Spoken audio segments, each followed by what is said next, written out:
In America, food is an idol. Food is a god. Think about it.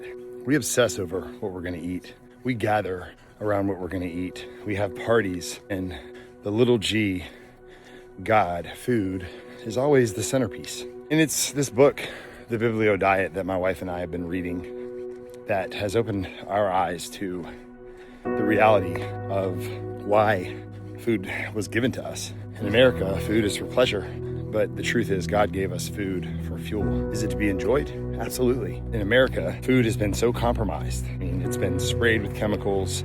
It's been given to us not in its natural state. It is filled with preservatives and flavorings and all these things, and we just miss out. You know, I think of what the Apostle Paul said in Colossians, that whatever you eat or drink, do it to the glory of God. And I never really understood what that meant until this past week when I was in my car eating raw walnuts. Normally we eat nuts, whether it's peanuts or almonds or pecans or whatever, and they always have flavorings on them. It's salt and vinegar, it's cinnamon, it's barbecue, it's, you know, extra salt, whatever, right? And there's nothing wrong with salt, nothing wrong with these things. These things can still be pretty healthy, but let's be honest, they're processed.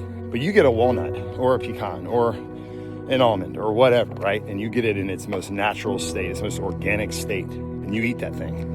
What's gonna happen? Same thing happened to me. I ate it and I was like, this is weird. This is not like, you know, a normal nut that I would eat, right?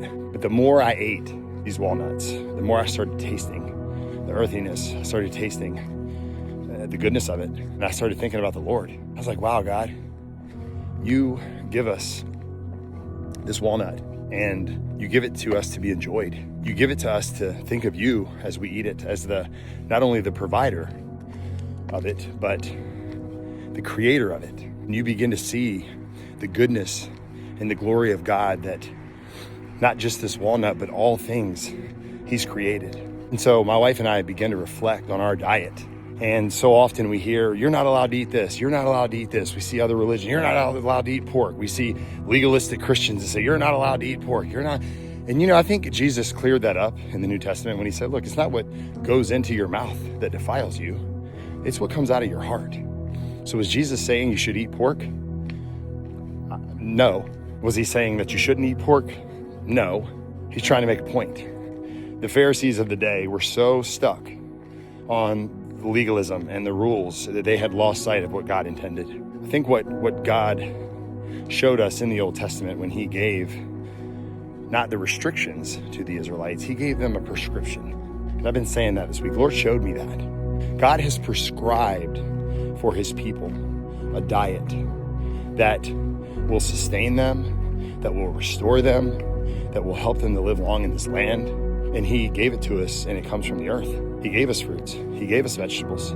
He gave us lean meats. He gave us nuts and seeds. He gave us everything we need. And yet here in America, you look at the Biblio diet and you're like, I ain't eating that. I'm not doing that. Why? Well, because you've been programmed. Fast food. Everything's fried. Everything's got to be tasty. Man, every single lunch, breakfast, dinner that I eat, man, it's got to be orgasmic, right? Like, I want my cheese pizza. I want my pepperoni pizza. I want my cheeseburgers and fries. Hey, and there's nothing wrong with, in moderation, having those things. But that was not God's intention for you. You wonder why these biblical characters after the flood, Abraham, Sarah, Joshua, Caleb, Moses, so on and so forth, why they lived so long. It's because they followed the prescription. And my wife and I are just like, man, you know, we've never thought about food before. You know, so often we think about everything but food. And I think this is an area that God wants us as his church to focus on. And this isn't to shame anybody. It's just to bring awareness. It's something we need to think about.